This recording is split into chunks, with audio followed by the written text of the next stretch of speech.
I have arrived, and today, we're gonna be doing part 7 of my vinyl collection. And last video was just all Prince. So we're gonna start with Queen, and hopefully we're gonna try and kind of finish the video up, at least with the LP section, and then the next video will be just the singles. So yeah. First off, we have a 2011 issue of Queen's News of the World. This is the only Queen album I have. I like Queen. I like them a fair amount. I'm not the biggest Queen fan ever. And I'll be honest, their fan base kind of sucks. Nah, I can't. Well, you know you. Anyway. And then I have Quiet Riot with Metal Health. This was the first metal album to actually chart to the top of the charts on Billboard. So yeah, you gotta respect this album. It's a great album too. I mean, then we're going into the Ramones, some classic punk. Ramones debut album, 2011 issue. Wish I had an original pressing, but you know, those cost money. Then I have Leave Home. I'm just looking at the shrink wrap. Yeah, Leave Home.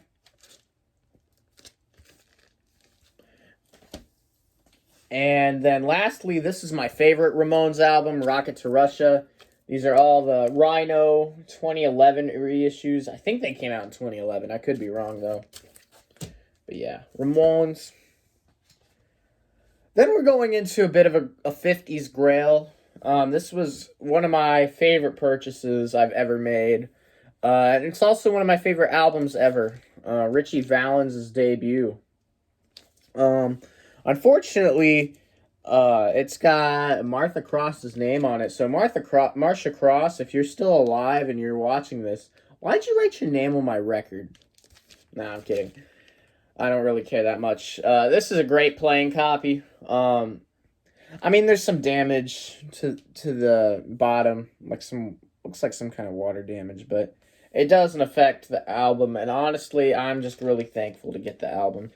And it's one of my favorite albums ever too. I just think the whole album is, I mean, for someone who was just 17 when they died, I mean, this is great. This is some great stuff. If you like 50s rock, you gotta listen to this. Gotta listen to this. It's essential.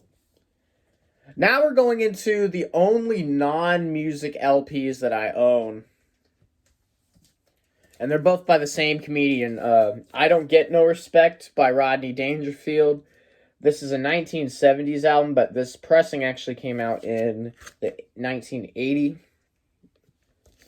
So yeah, I don't get no respect, I tell you. And then we have the album, hold on. Then we just have the album No Respect, which, out of the two, this one is a lot better. I couldn't really get into the other one, but this one is just hilarious. I haven't listened to this in a while, though, but it's a good album. Yeah, Rodney Dangerfield. When I was in high school, he was one of my favorite comedians. I liked him, and I liked Sam Kinison and George Carlin a lot. Now we're going into the Rolling Stones. I don't really have a whole lot of Stones. Here's Out of Our Heads. This is an original London pressing. Yeah. And this is actually my favorite Rolling Stones album, believe it or not. A lot of Stones fans disagree with me, but I just think that's it's facts. Not really, but yeah, this is my favorite Rolling Stones album. Then that's the only 60s slash Brian Jones era Stones I have. So then I have an original pressing of Goat's Head Soup. I like this album a lot, actually. My favorite song off of this is Star Star, unironically. It's just a funny Chuck Berry little knockoff that's really inappropriate, and I love me some inappropriate stuff, you know. Then we're going into the Some Girls album. This is actually the non-censored cover, so you can see all of the faces. Lucille Ball, Marilyn Monroe, just a lot of other people, you know. They had to censor this in later issues, but I have the non-censored version, and a lot of people think this goes for a bit of money. It's not really that rare. So, yeah. Some Girls. And then lastly, for the Rolling Stones, I have Tattoo You. This is kind of where I drop off for the Rolling Stones. But, yeah. Rolling Stones. Pretty decent stuff. Now we're going into Roy Orbison. Yeah. So this is actually, forgot this had the sticker on it. That's cool. This is the Orbison way. This was when he was with MGM Studios, MGM Records. They didn't really produce a whole lot of hits for Roy, although it does have some minor stuff like Crawling Back. His MGM stuff, I think, is really underrated. But yeah, the Orbison Way. And then I do have the Comeback album that he made. It was released shortly after he died, called Mystery Girl. And this is a great album, too. It's produced by Jeff Lynne and has a lot of the Traveling Wilburys kind of on it. But yeah, great stuff. Roy's one of my favorite singers ever. So, yeah. And then lastly, for Roy, we have the Ultimate Collection from Roy Orbison. Yeah, this is just a nice little hits kind of compilation. I do plan to Roy's kind of one of those artists where I've always planned to get all of their albums, but I just haven't yet.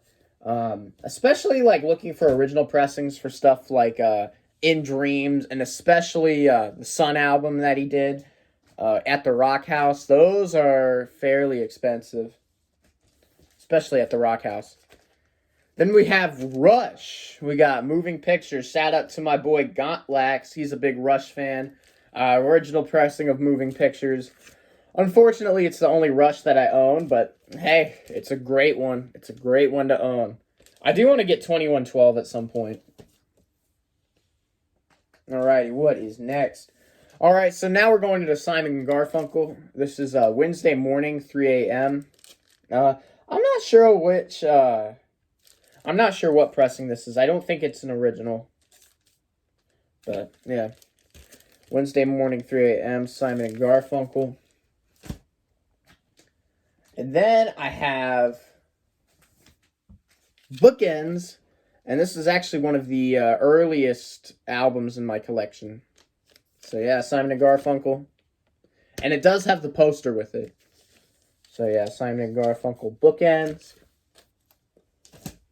And then last but not least, I have Bridge Over Troubled Waters, which is one of my favorite albums ever. I listened to this album a crap ton when I was in high school.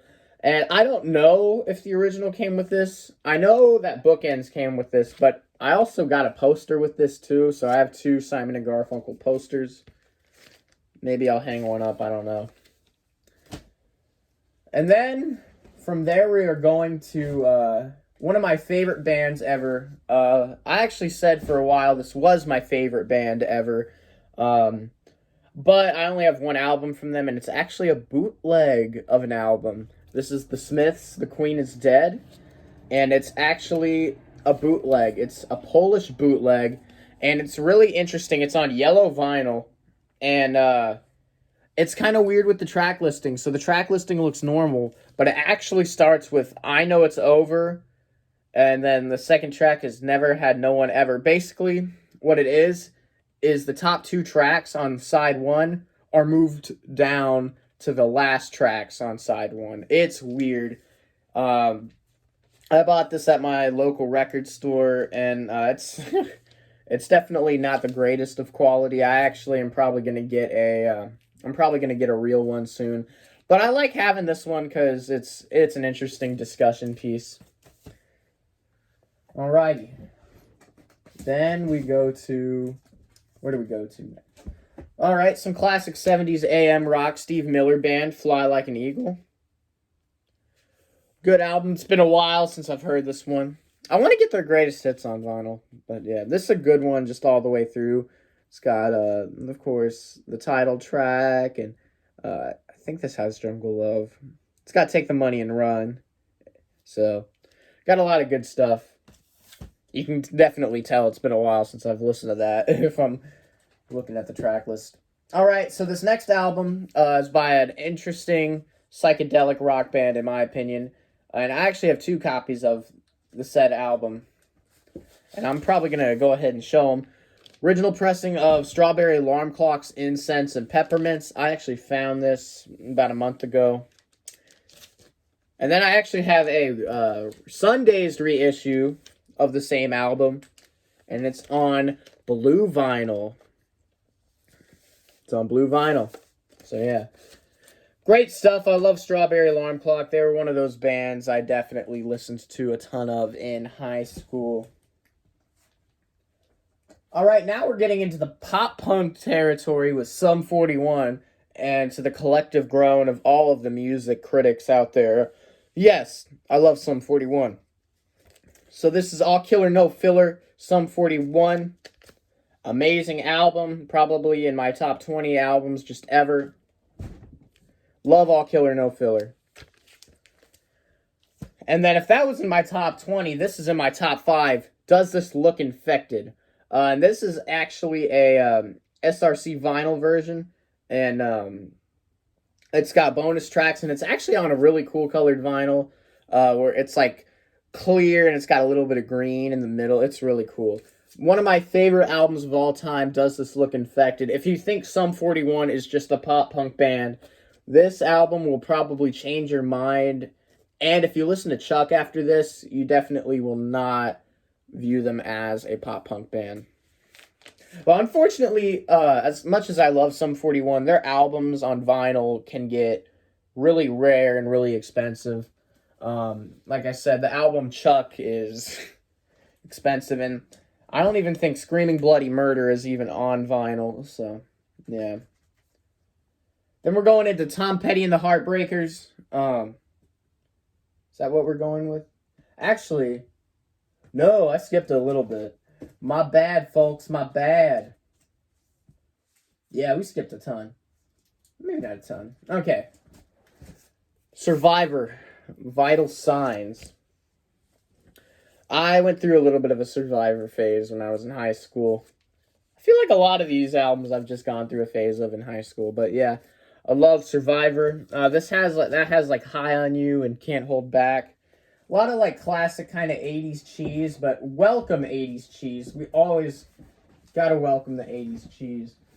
Hold up, I'm adjusting something real quick so I can actually get to the vinyl a lot quicker and easier. Okay. Then we got Todd Rundgren's Something Anything double album.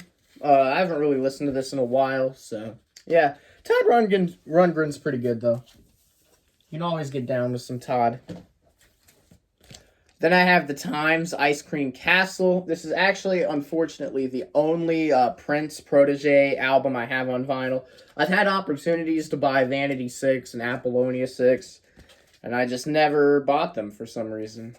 But yeah, The Time, Ice Cream Castle. Then we're going into Tom Petty and the Heartbreakers. This is their debut. But yeah, this is Preston, Germany. And then Damn the Torpedoes. Both of the Tom Petty albums I have are reissues. Now we got Tommy James and the Shondells, Crimson and Clover. Original pressing on Roulette Records, which is a very interesting record company that actually was most likely a front for the Mafia. So yeah. And then Van Halen 1 in the Shrink. And it's very close to an original pressing. This came out at the time when Warner Brothers was kind of changing their labels, so yeah. Oh, Eddie Van Halen's loss, man. It hurts. It still hurts, man. But this is, if you have to give any album a spin by Van Halen, it's got to be this one. It's got to be this one. I still can't believe Eddie Van Halen died, man. I still can't believe it. Van Morrison's Moondance. It's an alright. It's a pretty good album. I'm not much of a Van Morrison kind of guy. This was just given to me by a friend, but I need to re-listen to this album, so yeah. Then we got the only Velvet Underground album I have loaded, which is actually my favorite Velvet Underground album. I know a lot of Velvet Underground fans highly disagree with me. But, yeah. It's also on gold vinyl. Actually, I can't really get to it the way it's positioned. But, yeah, it's gold. It's gold vinyl. One of my favorite albums of the 70s, Warren Zevon's Excitable Boy. Original pressing. Great album all the way through. It's in my top 50 albums of all time. But yeah. And then I got this for Record Store Day. Warren Zevon's Greatest Hits. It's actually put together by some famous director. It's got a lot of classics. A lot of live stuff's put on here. It opens up with my favorite song of all time, though, Carmelita. Oh my gosh, that's a great song. All right, now we're getting into The Who. Tommy. Original pressing. And then, Who's Next? Great album from The Who. Now we're going into the Yardbirds. Little Games. Not an original pressing. This is from 2015. It's one of the earlier records that I've owned. And unfortunately, I dropped it a few years ago, and it does have a little bit of a mark right there. But, yeah. Vinyl's good shape, so, yeah. Another Yardbirds album. This is a British import of a compilation called The Yardbirds featuring Jeff Beck. Got a lot of the more psychedelic stuff on it. Now we're going into Yes. This is the Yes album. I believe this is an original pressing, but I probably am wrong. But yeah. It's the Yes album, which was at one point one of my favorite albums ever when I was in middle school. I don't really listen to Yes a whole lot now, but I still respect it. Fragile. I think this is either an original pressing or a second pressing. But yeah, Fragile. This is the one that has Roundabout on it for all you JoJo Bizarre Adventure fans. Close to the Edge. I think this is an original pressing. I don't know, though. The sleeve is not correlated with the album, though. I will say that. So, yeah. Then Relayer. This is one of the first Yes albums I bought. One of the first albums I bought. I actually remember this because I actually bought this on Election Day of 2016. So, yeah. Relayer. And then we have reached the end, folks. We have reached the end of the full albums. ZZ Top's Eliminator. Yep. Original pressing. Yeah. Thank you guys for tuning in on this crazy journey just with the LPs. I'm going to do a separate video of just the singles, but it won't be a long video. So that's my vinyl collection. Kind of to revamp it a bit, I'm going to also be doing some more vinyl updates, just so you can keep track of my collection. Yeah. And some pretty awesome news. I'm actually going to be moving into... So the house I'm at right now, I pay $200 for this room a month. And I'm actually going to be moving into the basement, which actually has like its own living room. And has its own living room and kitchen. And it's gonna be awesome because I plan to deck it out in just awesomeness. I'm gonna get some shelves some newer shelves for the records too. So yeah, that's my vinyl collection, y'all. At least the LPs. Tune in for the next video where we're just gonna be looking at the singles and the EPs, but it won't be that long. So yeah, you're now caught up on my LPs.